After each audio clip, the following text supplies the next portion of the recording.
हम अपनी नस्लों से कहना चाहते हैं, नई नई शक्ल में लोग नया नया दीन लेकर के आ रहे हैं। आज सही बात यह है कि हम मस्जिद के इमाम से कम और हजरत गूगल से मसाइल ज्यादा पता करते हैं, सोशल मीडिया से ज्यादा हम दीन सीखने की कोशिश करते हैं। यही वजह है कि अच्छे भले इंसानों के घर में इंजीनियर आ गया, कोई मोहम्मद अली मिर्जा की फिक्र को आगे बढ़ा रहा है इंजीनियर बन करके, किसी घर के अंदर डॉक्टर आकर के घुस गया है। अब जिनका काम नफ्स देखना था वो दीन बताने लगे, और जिनका काम टोटी फिट करना था वो मसलक समझाने लगे। तो सिर्फ तबाही के अलावा कुछ और नहीं मिल सकता है। अगर दीन, अकीदा और नस्लें बचानी है तो अपना मरकज बरेली शरीफ को मानिएगा, क्योंकि जो बरेली का फैसला होता है इस दौर में हिंदुस्तान के लिए वही हक फैसला होता है। फिर लोग चिढ़ जाते हैं कि आप बरेली ही को दीन मानते हैं। मैंने कहा नहीं, मैं बरेली को दीन नहीं मानता, लेकिन उस दीन को मानता हूं जो बरेली वाले आकर बताया। बातों की एक बात, हम उन बातों पर बहस करने लगे हैं जिनकी कोई गुंजाइश ही नहीं है। बताइए, मैं क्या बात आपको बताऊं। अभी एक मिसरे में ढोलक का जिक्र किया ना, मेरे जहन में बात आ गई। फिर लोग चिढ़ जाते हैं, चिड़ो खाक से, फर्क नहीं पड़ता। बस मैं कुछ बताना चाहता हूं, हमें वो दीन चाहिए जो हुजूर ने अता किया। बोलो ऐसा ही है कि नहीं? हमें पीर वाला दीन नहीं चाहिए, हमें मुस्तफा जाने रहमत वाला दीन चाहिए। हमारी कोशिश ये होनी चाहिए कि हमारे हाथों में हुजूर का दामन होना चाहिए। हमें वो रास्ते बताओ जो मुस्तफा तक लेकर के चले जाएं। हमें वो राहें दे दी जाएं जिन राहों का ताल्लुक मदीने से डायरेक्ट जोड़ता हो। हमें ये गम और पेच वाली राहों से निकाला जाए। हम इन चीजों से निकल के उन राह पे क्यों नहीं चलते हैं जो राहें हमें मुस्तफा के दामन से जोड़ देती हैं। हमें हो क्या गया है, हम किस डगर पे चलने लगे हैं, हम किस रविश पे चलने लगे हैं। हमारी ज़हनियतें बिगड़ती जा रही है, हमारी नस्लें बर्बाद होती जा रही है। आज किसी को इस चीज की फिक्र नहीं है कि उम्मत किस मकाम पे आकर के खड़ी हो गई है। कितनी बेटियों का रोड पर रेप कर दिया जाता है, तब कहाँ चले जाते हैं ये खानकाहें बचाने वाले लोग। जब किसी गरीब को रोड पर के अपने मजहब के नारे लगवा करके कत्ल कर दिया जाता है, तब कहाँ चले जाते हैं ये शजरे दिखाने वाले लोग। मुझे बताओ तो सही, वो जो रोड पे मार दिया गया, क्या उसका रिश्ता हुजूर से कुछ नहीं था? वो जिसकी इज्जत लूट ली गई रोड पे, क्या उसका हुजूर से कोई रिश्ता ना था? वो नकाब वाली बेटी जिसका नकाब छीन करके आग लगा दी गई, क्या उसका कोई रिश्ता इस्लाम से नहीं था? याद रखिएगा, कब्र में सजरे नहीं पूछे जाएंगे, कब्र में सिलसिले नहीं पूछे जाएंगे। हश्र में अगर अमल तोला जाएगा, खुदा की कसम, फर्ज इबादत के बाद जो सबसे ज्यादा भारी अमल होगा वो तुम्हारे अखलाक का अमल होगा, तुम्हारे तरीकों का अमल होगा, तुम्हारे दिलों का अमल होगा। अगर तुम्हारे दिल के अंदर उम्मत का दर्द नहीं है तो तुम कुछ भी हो जाओ, एक मोमिने कामिल नहीं हो सकते हो। मोमिने कामिल नहीं हो सकते हो। मोमिने कामिल वही होगा जिसके सीने की आवाज ये होगी, खंजर चले किसी पे तड़पते हैं हम अमीर, सारे जहां का दर्द हमारे जिगर। नारे तकबीर, नारे रिसालत, जश्न औलियाए किराम, मजहबे इस्लाम। दिल के भगोले चल उठे सीने के दाग से, इस घर को आग लग गई घर के जरा। हाँ, कुछ लगा ही नहीं दीन के लिए, जिनका लगा ना उनसे पूछ दीन कैसे मिला है, ये उम्मत कैसे बनी है। उस घर का चश्म चराग बैठा है। हमारे घर के एक बच्चे का एक्सीडेंट हो जाए ना, खुदा की कसम पूरे घर की 8 दिन की भूख चली जाती है। सलाम करता हूँ करबला वालों के सब्र से, जहाँ एक नहीं 72 लाशें सामने पड़ी थी, लेकिन ज़ैनब तेरी जुर्रत और तेरी हिम्मत को सलाम।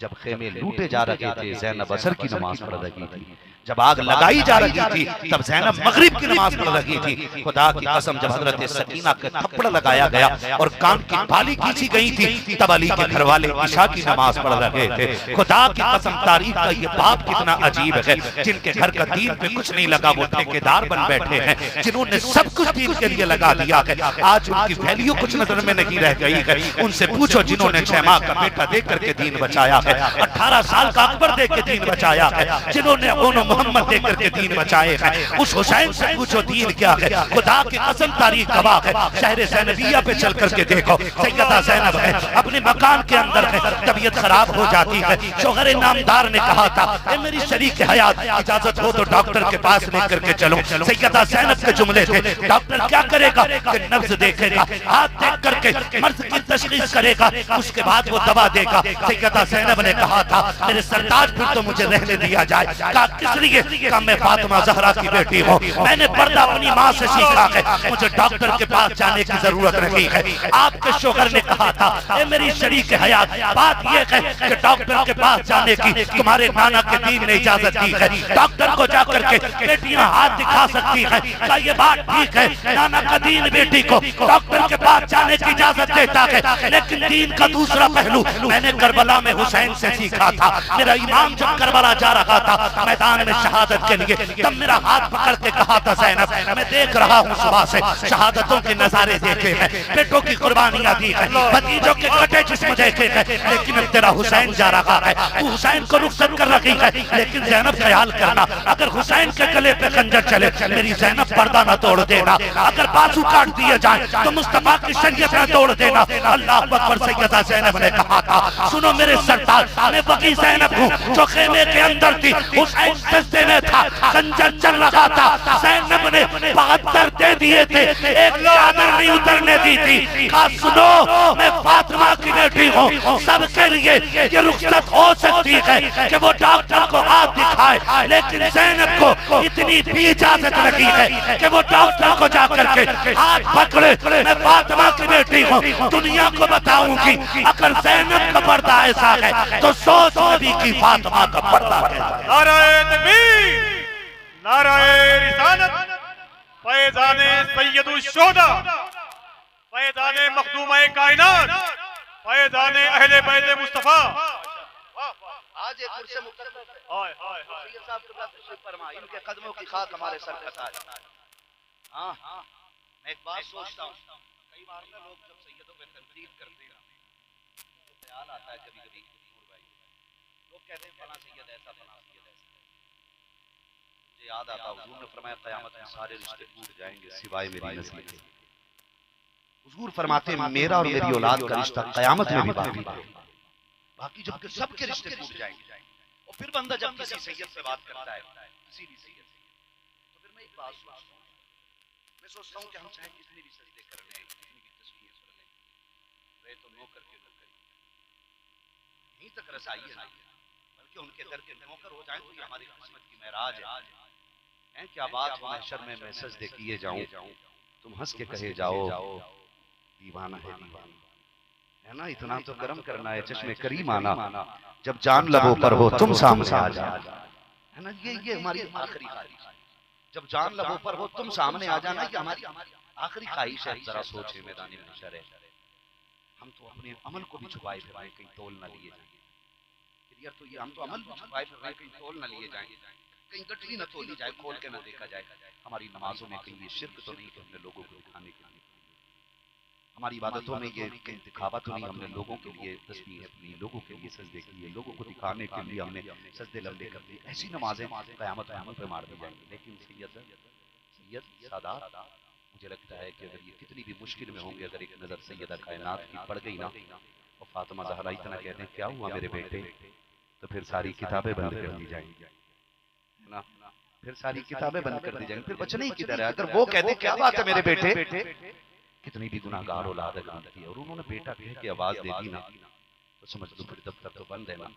क्यों? क्योंकि वो मलिका जन्नत है, वो मलिका जन्नत है, उनके बेटे जन्नत है, जवानों के सरदार हैं, उनके शोहर वलियों के सरदार हैं, और उनके बाबा नबियों के सरदार है ना। तो बड़े लोग हैं, अल्लाह इनके कदमों की खैरात हमें आता है। खुदा के वास्ते हुजूर का सही दीन हम समझे। आज उम्मत को जो चाहिए वो दो ना। आज जिसे देखो ना अपनी क्लास में, मैंने सुना वो वकील लोग जो इनके खिलाफ बोल रहे हैं, मैंने सुनी वो देखा, यार बताओ क्या गलती कर दी यार। अब बताओ ये मेंबर इसलिए नहीं होते हैं कि हम अपनी जाते झगड़े यहाँ के निकालें। ये इतने लोग हजारों अगर हमारे सामने बैठे हैं तो ये हमारे झगड़े सुनने के लिए नहीं, हमसे हुजूर का दीन सीखने के लिए बैठे हैं। हम इनको वो दें जिसकी जरूरत है। हम चाहते खुदा के वास्ते इन जाती झगड़ों से निकल के आओ, हुजूर के दीन पे बात की जाए, आज उम्मत की जरूरत पे बात की जाए। आज कितनी बेटियां सिग्नल पे भीख मांग रही हैं, किसी को दर्द नहीं होता। आज कितनी बेटियां गुर्बत की वजह से बाप की दहलीज पे बैठी बैठी बूढ़ी हो गई, कोई सोचने को तैयार नहीं। आज हमें ये सोचना पड़ेगा नौजवानों, हमें अपनी कौम को इस दर्द से बाहर कैसे निकालना। इस दर्द से बाहर कैसे निकालना है। मैं बात कर रहा था भाई से कि यहाँ पे एक ही मस्जिद है। कहा हाँ। मैंने कहा घर कितने? कहा 150 से ज्यादा। मैंने कहा तो जगह कम पड़ जाती होगी। कहा जगह कम नहीं, खाली रह जाती। मैंने कहा क्यों? कहने लगे 50% से ज्यादा जवान हमारे यहाँ के परदेश काटते हैं। कितनी मेहनत की बात है, घर छोड़ करके, वतन छोड़ करके परदेश में वक्त काटना बड़ा मुश्किल होता है। और आखिर क्यों? अगर सिर्फ एक पेट का सवाल हो ना, जहां तक मैं मानता हूं, अगर एक पेट का सवाल है ना, तो एक पेट तो एक रोटी से भी बच सकता है।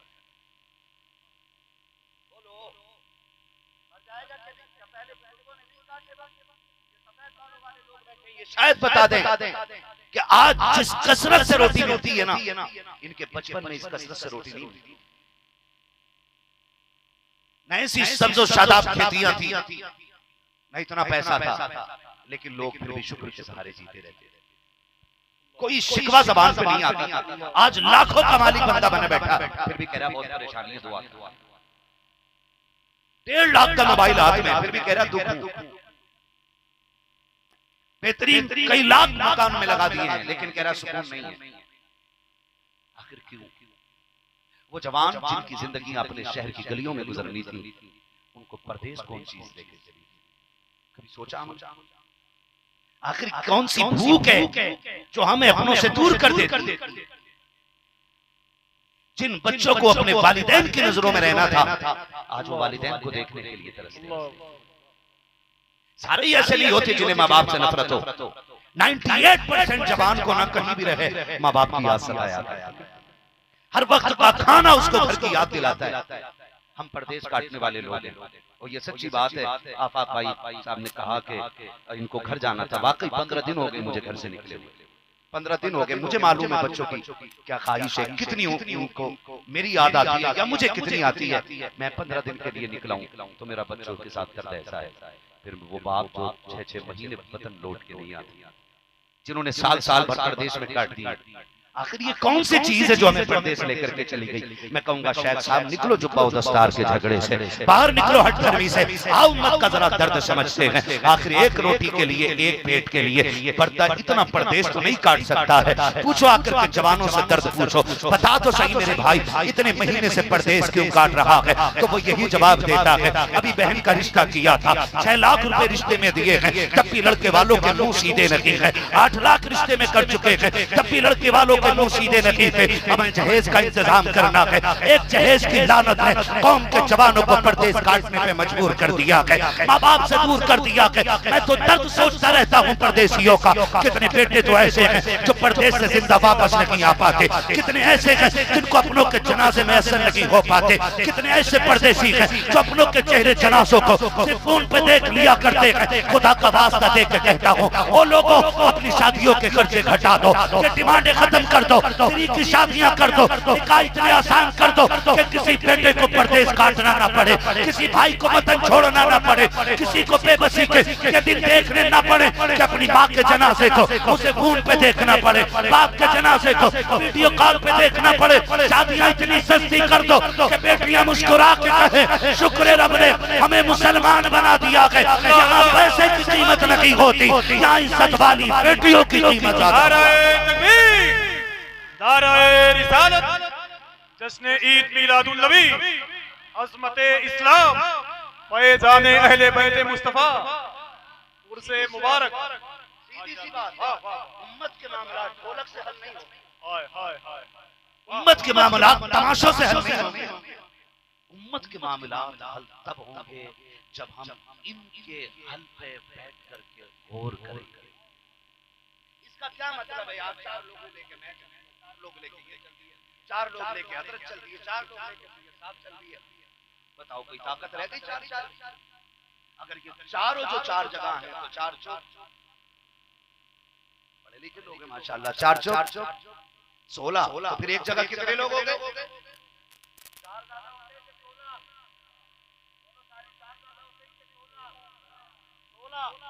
कोई इत्तेफाक में जिंदगी है कि इख्तिलाफ? बोलो हैं? अच्छा इत्तेफाक में जिंदगी है ना? अपनी सफों में इत्तेफाक पैदा करो, अपनी सफों में इत्तेफाक पैदा करो। मामला मुझे कभी कभी हैरत होती है, मैं सोचता हूँ अल्लाह का शुक्र है मुझे पीर ताजु शरिया जैसा मिला। मैं अल्लाह का शुक्र है मैंने किसी झाड़ू पीर लोटे पीर का दामन नहीं थामा, मैंने उस पीर का दामन थामा है जिसने इल्म के मामले में अजहर जैसी यूनिवर्सिटी को एक नंबर पे आकर के ये बताया था कि हिंदुस्तान में भी बरेली वाले एक नंबर पे रहते हैं और मिस्र में आ जाएं तब भी बरेली वाले एक नंबर पे रहा करते हैं। 40,000 स्टूडेंट में जो एक नंबर पे आया हो ना इल्म में, उसी जात को अख्तर रजा कहा जाता है, उसी जात को ताजु शरिया कहा जाता है। अल्लाह का शुक्र है मैंने उनका दामन थामा। लेकिन उन्होंने पूरी जिंदगी कभी किसी को किसी के खिलाफ करा नहीं। आज जो उनके विशाल के बाद कूदे फिर रहे हैं ना, अगर मेरा मुर्शिद एक बार नाम लेके कह देता ना कि इसकी तरफ नहीं जाना तो लोग थूकना भी पसंद नहीं करते। जो आज बने पीर बने घूम रहे, जो पीर बने घूम रहे, हमने उस शख्स का दामन थामा है और उसने पूरी जिंदगी हुजूर के दीन का दर्द सहन किया। हुजूर के मैंने खुद देखा भाई, मैंने खुद देखा। लोग आप कहते हैं हज़रत फलां ने आपको ऐसा कहा, ऐसा कहा, आप कुछ कह दें, आप कहते हैं मैं क्या कहूं, आप एक तहरीर ही लिखते उसके खिलाफ, तो मुस्कुरा के कहते थे हम वो लोग हैं जब कलम उठाते हैं तो मुस्तफा की अजमत दिखने के लिए कलम उठाते हैं, और रह गई दुश्मनी की बात तो हम अपने दुश्मनों पे नजर नहीं रखते, हम तो मोहम्मद अरबी के दुश्मनों पे नजर रखा करते हैं। ये उनकी जिंदगी का मामला था। और आज धनिया पीर लोटा पीर कोई औकात नहीं, और उम्मत में फिरके फैला के एक पीर 8 मुरीद बनाते हैं, उनके पीछे एक चिमट छोड़ देते। सुनो यार, निकलो इन बातों से, निकलो इन चुगलखोरियों से। वैसे ही मुरीद हजरत आपका भला मुरीद इधर चाय पी रहा है, हजरत कह रहा है उससे बात कराओ, मेरा मुरीद होकर उधर क्यों गया? क्यों भाई, वो कलमा पढ़ने वाला नहीं?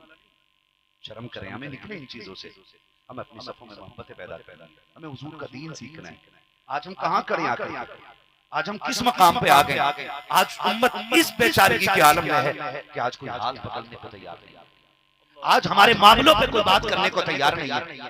कितने जवानों को लिंचिंग करके मार दिया जाता है, कितनी खानकाहें बैठी हमारे धर्म को लेकर, मुझे बताया जाए कितनी खानकाहों ने फैसला किया बैठ करके कि हम फला जवान के साथ खड़े। कितने लोगों के बयान आए, नहीं हम नहीं बोलेंगे कि हम ना उठा लिए जाए, हम ना पकड़ लिए जाए। खुदा का वास्ता आ जाओ, आज उम्मत बहुत अजीब कंडीशन में आ गई। आज इसको सही रहनुमा की तलाश, आज इसको सही कायद की तलाश।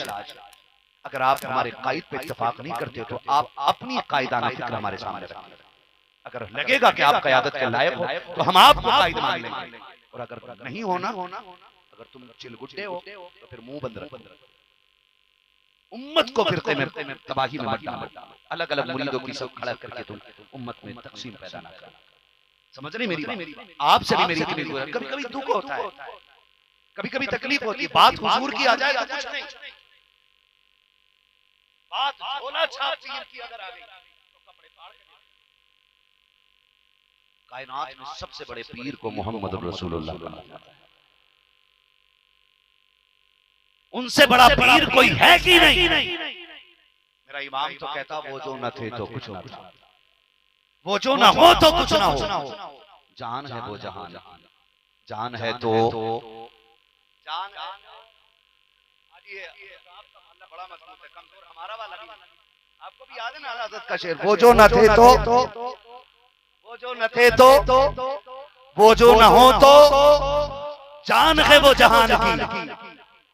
क्या बात है, जान है तो जहान है। सारी सलामत रहे, अल्लाह सलामत रखे सबको। समझो है ना? तो हमें अपनी नजर मुस्तफा जाने रहमत की रजा पे रखें। हमें पीर भी वो चाहिए जो हुजूर से जोड़े। किससे जोड़े? हुजूर से जोड़े। हमें पीर वो चाहिए जो मुस्तफा के दर तक ले जाए, वो नहीं जो हाथ पकड़ के बैंक पे ले जाए, वो जो मदीने तक ले जाए। तवज्जो है सारे लोगों की। और थोड़ा सा ख्याल किया करें हम लोग भी, जब इजहार की बात आया करें ना तो ये बताया करें कि जितना इश्क हम हुजूर से करते हैं उतना इश्क हम किसी से नहीं करते, है ना? जितना इश्क हम हुजूर से करते हैं उतना इश्क हम किसी से नहीं करते। मेरे सामने नौजवान बैठे हैं, अल्लाह आपको सलामत रखे। कितने लोग इस बस्ती के अंदर, हाथ उठा के बता दें, इस बस्ती के कितने लोग हैं यहाँ के? सुभान अल्लाह, अल्लाह सलामत रखे। बहुत कम लोग इस बस्ती के, 150 घर हैं। हो सकता है उधर चाय पी रहे होंगे क्योंकि इनके गांव का मेला लग रहा है। मेला भी बड़ी चीज है, मुश्किल में लगता है। तकरीरें तो सुनते ही रहेंगे मोबाइल में। अल्लाह आपको सलामत रखे। खुश है ना सारे? नाराज तो नहीं बैठा कोई? और नाराज भी हो तो क्या बिगाड़ेगा मेरा? मेरा तो उसूल है ना, मैं आईना हूं, दिखाऊंगा दाग चेहरे के, जिसे खराब लगे सामने से हट जाए।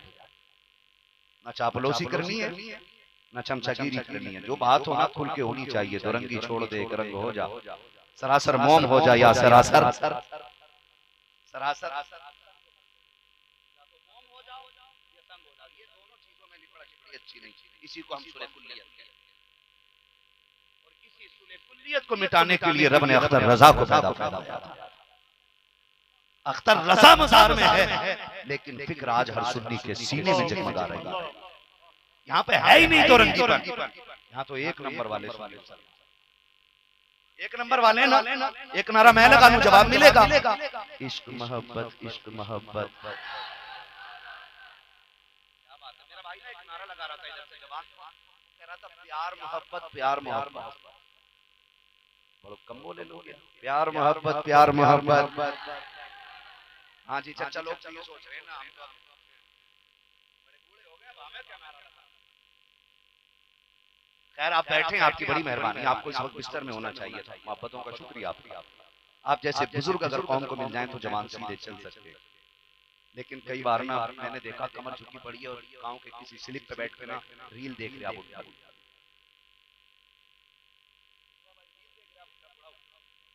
जैसे रिचार्ज खत्म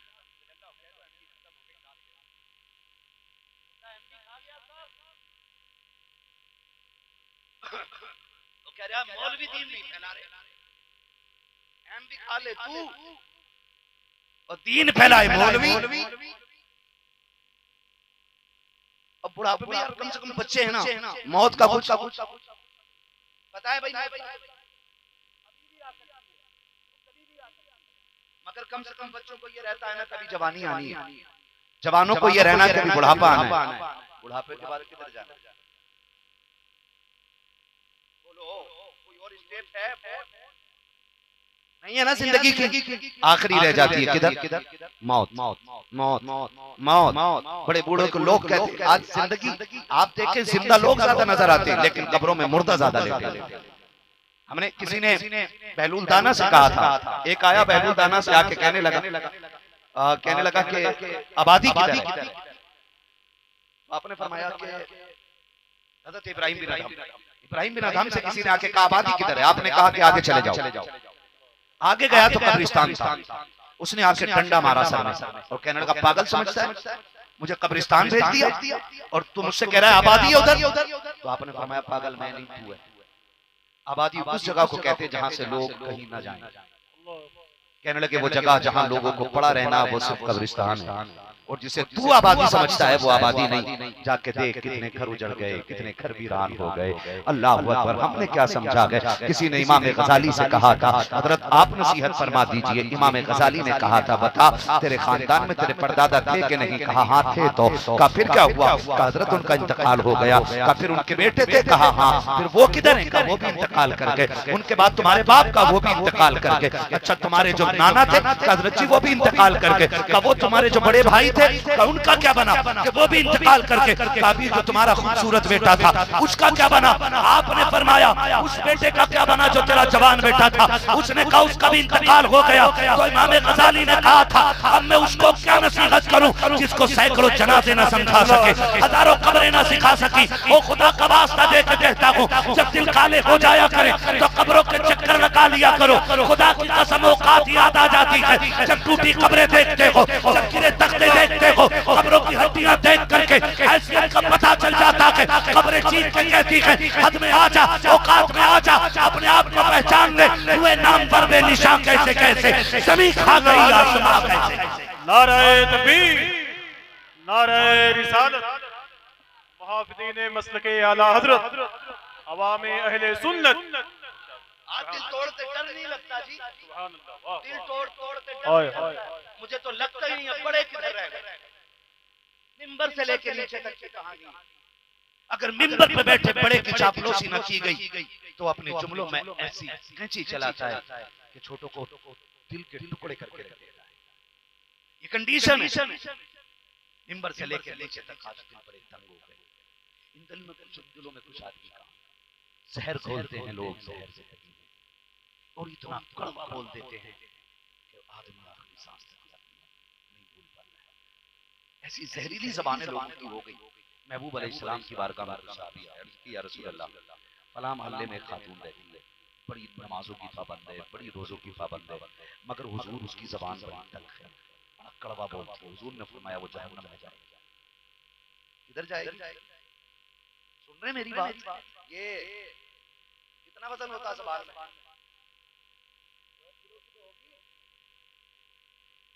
है ना? 50 ग्राम। बहुत लंबी ज़बान का आदमी होगा तो 100 ग्राम। है ना? समझ है ना सारे लोगों को? ये ज़बान जहन्नम तक लेके चली जाती है। सोचो जवानों, बदलो अपनी फिक्र। यही ज़बान हुजूर के सामने जिक्र किया गया है। सरकार बड़ी नमाज पढ़ती है, बड़े रोजे रखती है, बड़ी इबादत गुजार है, तहज्जुद गुजार है, लेकिन ज़बान की बड़ी खराब है। हुजूर पूरा मोहल्ला उसकी ज़बान से परेशान रहता है। हुजूर ने फरमाया वो जहन्नम में जाएगी। फिर दूसरी औरत का जिक्र किया गया। सरकार फला औरत है, ज़बान उसकी ठीक है, मामूली नमाज पढ़ती है, मामूल के रोजे हैं हुजूर, लेकिन ज़बान बड़ी अच्छी है। हुजूर ने फरमाया वो औरत जन्नत में जाएगी। हम इस ज़बान का भी हिसाब लगा लेंगे। ज़बान बोलते हैं ना, कितने लोगों के दिलों के टुकड़े कर देते हैं, एहसास तक नहीं होता। कितने लोग आला हज़रत को जानते हैं? हाथ उठा के बता देंगे कितने जानते हैं आला हज़रत को? सुभान अल्लाह, सारे ही जानते हैं। अल्लाह सलामत रखे। किताबों में पढ़ा आला हज़रत को? कितने लोगों ने पढ़ा होगा किताबों में? 2% ने नहीं पढ़ा होगा महफिल में।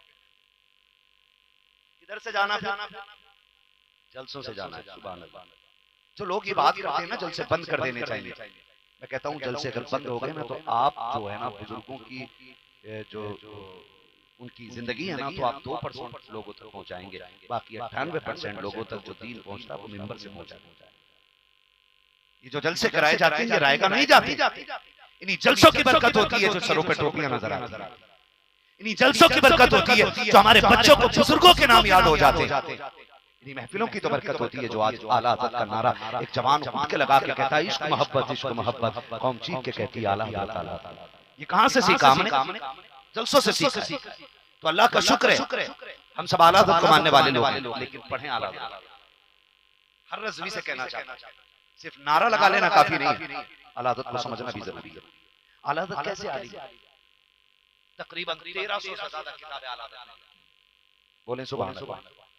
कितनी किताबें लिखते हैं ना, यूं कलर करके बैठता मुसन्निफ़े कसीदा,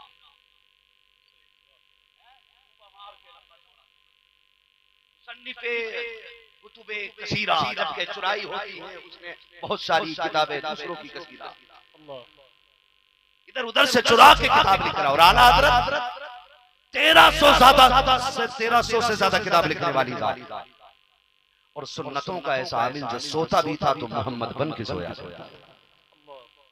जो बोलता था तो उस अदा को नजर में रखता था जो अदा मेरे मुस्तफा को प्यारी लगती है, जिसके चलने का हुनर ये था कि वो इस अंदाज में चलता था कि हुजूर जिसको पसंद करते हो मुझे चलने में भी वो अंदाज चाहिए, जिसके कलम के चलने में भी ये लिहाज रखा जाता था कि मुस्तफा की सुन्नत के खिलाफ कोई तहरीर ना हो जाए। उस इमाम अहमद रजा की बात कर रहा हूँ। हमारे जैसे मदीने जाते हैं, जाकर के गुंबद खजरा पे सेल्फी लेकर के लौट आते हैं, हज करने जाते हैं तो काबे को पकड़ के वहां सेल्फी लेकर के अपने सफर को तबाह करके लौट आते हैं। और इमाम अहमद रजा जब मदीने जाता है तो खाली लौट करके नहीं आता है, बल्कि जब उनके रोज़े पे निगाह डालता है तो रोक के कहता है वो पेशे नजर वो नो बहार, सजदे को दिल में बेकरार, रोकिए सर को रोकिए, हाँ यही इम्तिहान है। उसके इश्क का आलम ये है कि जो उनकी जालियों पे जाकर के रोक के कहता है सरवर कहूँ के मालिक को मौला कहूँ तुझे, बाक़े खलील का कुले सेवा कहूँ तुझे। आला हज़रत उस शख्सियत को कहा जाता है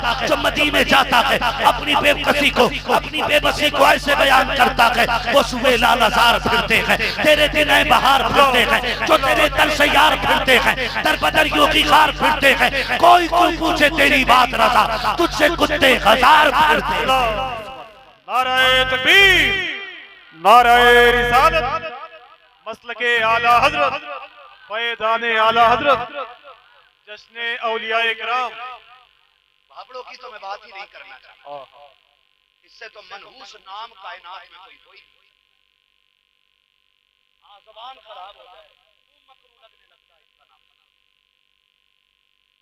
लेकिन जहर का पता भी तो होना चाहिए ना, जहर है अगरचे मार डालता, लेकिन जहर का पता होना चाहिए। ये जूते पहन के मदीने में टहलने वाली मर्दूत कौम, हुजूर की जालियों पे जूते रख के सिगरेट पीने वाले कुत्ते, इनका इतराज है हुजूर होते तो हमें दिखाई ना देते। मैंने कहा तुझ जैसे गंदे को दिखाई नहीं देते, अगर जाने वाला बरेली का अहमद रजा हो तो मुस्तफा जलवा दिखा दिया करते। तेरे जैसे मैं 6 महीने से कर रहा हूं, आज तक मैंने हुजूर को नहीं देखा। तो मैंने कहा तू अकेला बात कर रहा है, उनके दरवाजे पे 40 खड़े रहे, हुजूर निकल आए, 40 को दिखाई नहीं दिए, तो तेरे जैसे कौवे को कहां से हुजूर नजर आ सकते है ना। हम आला हज़रत पे बात कर रहे हैं, वो आला हज़रत जो मदीने जाए तो हुजूर को देख के आ रहे हैं, वो देख के कह रहे हैं तू जिंदा है वल्लाह। जिनका ये अकीदा वही बोले तू जिंदा है वल्लाह, तू जिंदा है वल्लाह। मेरे चश्मे आलम से चुप जाने वाले अखलाक बेहतर करे। मैं उस इमाम की बात कर रहा हूं, इतना बड़ा इमाम और इतना बड़ा अल्लामा अगर हदीस पे कलम उठा दे तो अपने वक्त का इमाम बुखारी का शागिर्द नजर आए, अगर फिक़ा पे कलम चलाए ना तो फिर इमाम आज़म का शागिर्द अरशद नजर आए। हाँ, इतना बड़ा अल्लामा अगर इश्क में बोले ना तो फिर अपने वक्त का जानी जाता है, अगर नात लिखने पे आ जाए तो अपने वक्त का हसान बन जाता है। इतनी अज़मत वाला इमाम। लेकिन सुने, आप बैठे हुए, आपके घर में एक खादिम था, एक बच्चा, वो सरकार आला हज़रत का खाना लेकर के आता है। तवज्जो भाई, अल्लाह करे ये दिल सबके हो जाए, बस बहुत गौर से सुनिएगा, अल्लाह करे दिल बदल जाए। अगर दिल बदल गए तो फिर दुनिया बदलने में देर नहीं लगती, अगर दिल नहीं बदले तो फिर कुछ भी कर लो, कपड़े बदलने से कोई रुतबे बुलंद नहीं होते। दिल बदलोगे तो अल्लाह के करीब हो जाओगे। आला हज़रत सरकार बैठे हुए, बच्चा खाना लेकर के आता था। एक दिन खाना लेट लेकर के आया, आला हज़रत ठहरे पठान, और फिर पठानों का गुस्सा ना, ये पठान ही कैसा कह सकता है, बाकी कोई और नहीं। किलके रजा है खंजरे खुखार बार आधा से कह दो खैर मनाए ना शक। ये तेवर एक पठान ही का हो सकता है और किसी का नहीं हो सकता है भाई। हाँ, आला हज़रत को आया गुस्सा, खाना लेट लेकर आला हज़रत ने मार दिया थप्पड़। अब थप्पड़ तो मार दिया, ख्याल आया गलती बच्चे की क्या थी यार, घर से देर मिला होगा ना खाना, इसलिए लेट लेकर के आए। रमजान शरीफ का महीना, जब रमजान शरीफ का महीना तरावी के बाद का वक्त, आप खाने के लिए बैठे, बच्चा लेट खाना लेकर के आपने थप्पड़ मारा, बच्चा रोता हुआ चला गया। तो आपने फरमाया अपने शागिर्दों से जो बैठे हुए थे, जाओ उस बच्चे को तलाश करो। कहा क्यों? मुझे बड़ी बेकरारी हो रही है, मुझे उस बच्चे को मारना नहीं चाहिए, मैंने गलत मारा, ये एहसास पैदा हो जाए, गुनाह हो जाए तो फिर बंदा आदम की औलाद है, इंसान है हम लोग। लेकिन जुर्म इतना बड़ा गुनाह नहीं होता जितना बड़ा जुर्म ये होता है कि गुनाह के बाद बंदा तौबा ना। अल्लाह करीम है।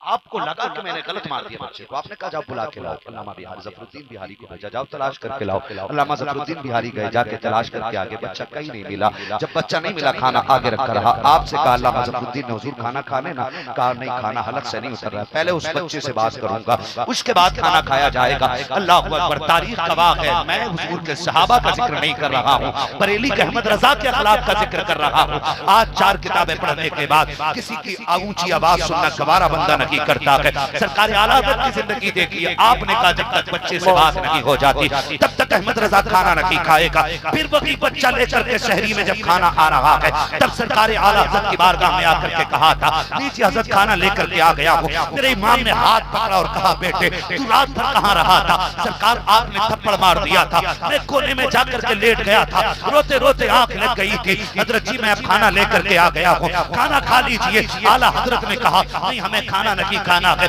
बच्चे ने कहा हज़रत शाम की वजह से नाराज है। कहा नहीं बेटे, नाराज मैं तेरी वजह से नहीं हूँ, बल्कि मुझे बता कोई तू मेरी वजह से तो नाराज नहीं है। मैंने तेरे थप्पड़ मार दिया था, खादिम तक तड़प गया। कहने लगा हुजूर गुलामों से ये बातें नहीं की जाती है। आका आप बड़े के मार दिया थप्पड़, कोई बात नहीं। कहा नहीं बेटे, तेरी गलती कोई नहीं थी, मुझे थप्पड़ नहीं मारना था। अहमद रजा के हलक से खाना नहीं उतरेगा। बेटे काम कर, अहमद रजा को माफ कर दे। जैसी तेरी बात बरेली के इमाम ने कही है। खादिम तड़प के कहता है, हुजूर आप इतने बड़े हजरत हैं, मुझसे माफी मांग रहे हैं। मेरे इमाम ने कहा बेटे जब तक माफ नहीं करोगे खाना नहीं खाऊंगा। बच्चे ने इतना सुना, कहता हजरत शर्मिंदा ना कीजिएगा, आप क्यों माफी मांगेंगे? जब मेरे इमाम ने कहा था मुझे डर लग रहा है कहीं कयामत में खुदा ने खड़ा करके ये पूछ लिया, अहमद रजा बता क्या तूने इस बंदे के मेरे थप्पड़ मारा था, आखिर इसका कसूर क्या था? अहमद रजा अपने रब को क्या जवाब दे पाएगा? इसलिए बेटे माफी दे दे। बच्चे ने कहा अच्छा ठीक है हजरत, मैंने आपको माफ कर दिया है। आला हजरत फिर गर्दन झुकाए बैठे हैं, आप तो खाना खा लीजिए। कहा नहीं बेटे अभी माफी मुकम्मल नहीं हुई है। कहा फिर मेरे इमाम ने घुटने जमीन पे रखे हैं और बच्चे के आके घुटनों के बल बैठ के कहा था बेटे आ, जैसे मैंने तेरे थप्पड़ मारा है वैसे तू मेरे थप्पड़ मार ले। उसकी चीख निकल जाती है। सरकार इतनी उलमा का उस्ताद हो, अपने वक्त का आला हजरत हो, बड़े बड़े फुकहा जिसके कदमों में आके बैठा करते हो, वो आज थप्पड़ की बात कर रहा है। हुजूर हिम्मत नहीं हो रही है इतने बड़े आलिम के मुंह पे मैं थप्पड़ मारूं, मेरी हैसियत क्या है? सरकार आला हजरत ने रो के कहा था बेटे दुनिया की शर्मिंदगी आखिरत की शर्मिंदगी के मुकाबले में कुछ भी नहीं है। आज बेटे अहमद रजा को मार ले ताकि कयामत में अहमद रजा को मुस्तफा के सामने शर्मिंदा ना होना पड़े। बच्चा तड़प जाता है, रो के कहता हुजूर मेरी जरूरत नहीं है। मेरे इमाम ने हाथ पकड़ा, अपने मुंह पे उतनी ही जोर से बच्चे के मुंह हाथ से थप्पड़ लगवाया जितनी जोर से आपने मारा था, और दुनिया को बता दिया लोगों अहमद रजा सिर्फ चादरें चढ़वाने नहीं आया बल्कि मुस्तफा की शरीयत को घर घर में पहुंचाने के लिए। नाराए तकबीर।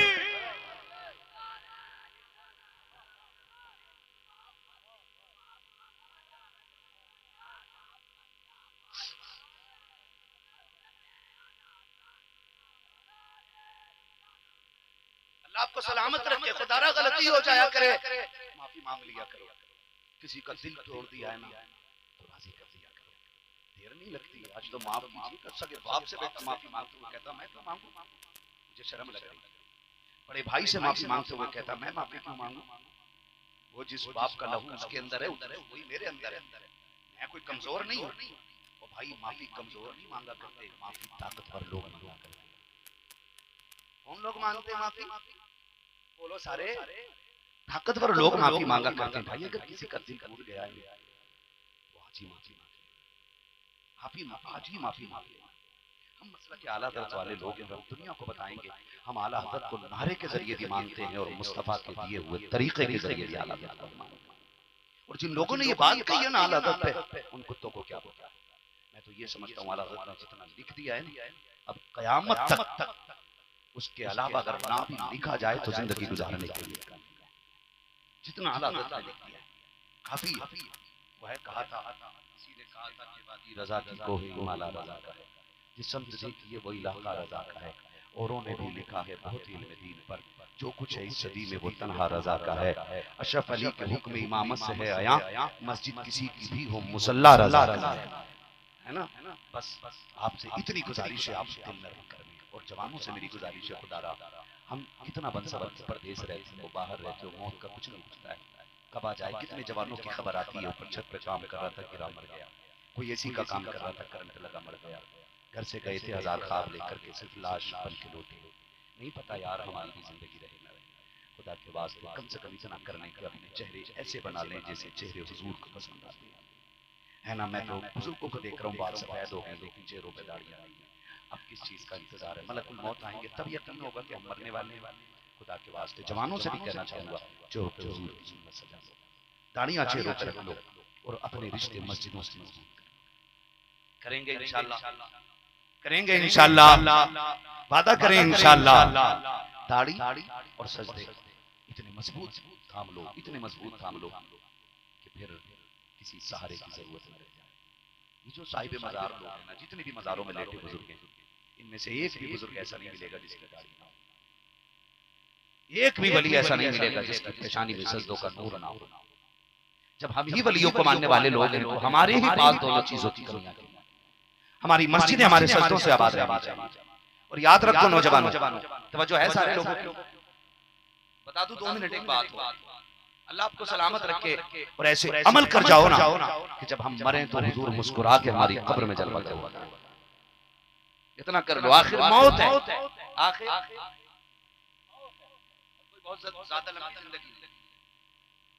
दिन के 3 हिस्से होते हैं, सुबह, दोपहर और सारे बोलो, पीछे वाले क्यों नहीं बोल रहे? सुबह, दोपहर और तीसरा पहर कौन सा हिस्सा होता है? तीसरा, चौथा हिस्सा दिन का। कोई ऐसी जिंदगी के 3 हिस्से, बचपन, जवानी और बुढ़ापा। तो ये जो 3 हिस्से हैं ना, इसको ऐसे ही समझो। बचपन हमारी सुबह है, दोपहर हमारी जवानी है, शाम हमारा बुढ़ापा है। कोई सुबह में है, कोई दोपहर में है, कोई असर तक आ गए। किसी की जिंदगी का सूरज डूबने वाला है, लेकिन याद रखना सूरज छुपेगा मगरिब के बाद ही। हम लोगों की नजर से ये जरूरी नहीं। अभी जब आंधी तूफान और बादल आए तो दोपहरी में भी सूरज छुप गया, छुपता है कि नहीं? तो ये कोई गारंटी नहीं है कि हमें बुढ़ापे में जाके मौत आएगी, जवानी में भी आ सकती है। काम करें, दाढ़ियां रख लें, रखेंगे इंशाल्लाह। मैं हाथ इसलिए नहीं उठवाता हूं कि बंदा ना रखे तो मसला ही खराब हो जाए। दाढ़ियां रखें, नमाजों के पाबंद हो जाएं, है ना? चौकट में हमने रख रखी है ना, छोटी छोटी रख तो लिए ना, मगर इसको रखने से फायदा नहीं है ना। इतनी बड़ी कर लो जो पूरी हद में आ जाए। तुम्हें डर लगता है? डर लगता है?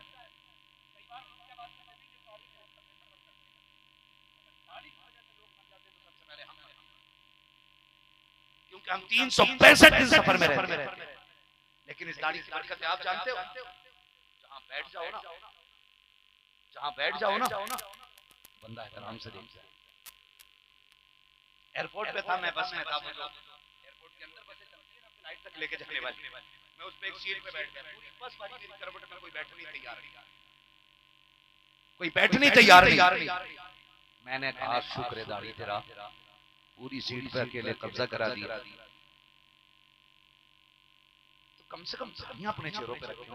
हमारी निशानी क्या है? हादसे हो रहे हैं कि नहीं रोडों पे? बताओ, एक्सीडेंट होते हैं कि नहीं? मेरा टाइम पूरा हो चला है, लेकिन मैं चाहता हूं अल्लाह करे ये बात दिल में उतर जाए। हादसे होते हैं, एक्सीडेंट होते हैं कि लोगों को रोड से घुस के साफ किया जाता है, छुटा छुटा के साफ किया जाता है, चेहरे और जिस्म के जुगराफिए बदल दिए जाते हैं। आदमी एक आटे की तरह रोड पे चिपक जाता है, लेकिन लोग क्या करते हैं? कितने अनजान इलाकों में अनजान लोगों का एक्सीडेंट हो जाता है। जब उनका कोई पहचानने वाला नहीं होता है, उनको उठा करके लावारिस खानों में डाल दिया जाता है, या लाशों को उठा करके अर्थियों पे सजा के जला दिया जाता है। मैं इतना कहना चाहता हूँ जवानों, सरों पे टोपियां रखा करो, चेहरों पे दाढ़ियां रखा करो। दुनिया क्या बिगाड़ लेगी? हमारी जिंदगी का मालिक भी अल्लाह है, हमारी मौत का मालिक भी अल्लाह है। जब तक रखना चाहे एक चींटी हमें नहीं काट सकती है। अगर वो चाह ले तो 7 साले भी नहीं बचा सकते हैं। तो बगाने करने की जरूरत रखी है। चेहरों पे दाढ़ियां रखो, सरों पे टोपियां रखो। अगर हाथ से हो भी जाए, निशानियां मिट जाए और लोग पता करें कि कौन मर गया है, कोई आईडी तुम्हारी जेब में ना हो, कोई निशानी ना हो, तुम्हारे सर की टोपी बता दे, लावारिस ना समझना। ये वो है जिसका काबे वाला भी वारिस है, खुद मदीने वाला भी वारिस। रखेंगे इंशाल्लाह दाढ़ियां, रखेंगे दाढ़ियां, ओढ़ेंगे टोपियां, ओढ़ेंगे टोपियां, दाढ़ियां रखेंगे। जिसकी छोटी है फादा करें इंशाल्लाह। बोलो, मैंने एक जवान से कहा था यार दाढ़ी रख ले। जवान की अधरानी उम्र का बंदा था, बाल सफेद आप जैसे सफेद काले थे। मैंने कहा भैया दाढ़ी रख लो, बरेली शरीफ की बात है, नमाज पढ़ा किया। उसने कहा अरे अभी काफी टाइम में रहते हैं। लेकिन एक दिन इत्तेफाक से मैं आया ना, ऐलान हुआ कि नमाज जनाजा पढ़ा दें। तो मुफ्ती आजम मस्जिद में, हमारी मस्जिद में ज्यादातर जनाजे आते थे, तो हमको पढ़ानी पड़ती नमाज। हम तो नमाज जनाजा पढ़ाने के लिए गए, तो हमने जब जाके देखा तो वही लेटा हुआ था जिसने कहा था मेरा कलेजा ले जाए। मैंने कहा मैं भी तेरी तरह सोच रहा हूँ, मौत में आ गया, इससे पहले कि मौत अपने पंजे गाड़ गया। और हम अफसोस किसी बात कुछ ना कर पाए।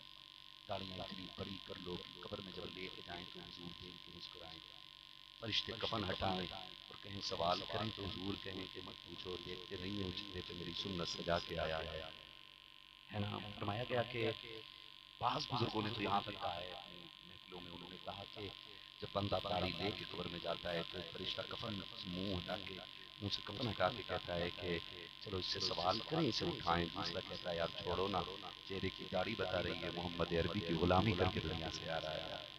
कम से कम इतना तो कर लो यार, इतना कर लो कि चेहरे की दाढ़ी हमें कब्र में बचा लो। ये क्लियर बात है कि एक साहबी के चेहरे पे एक दाढ़ी का बाल था।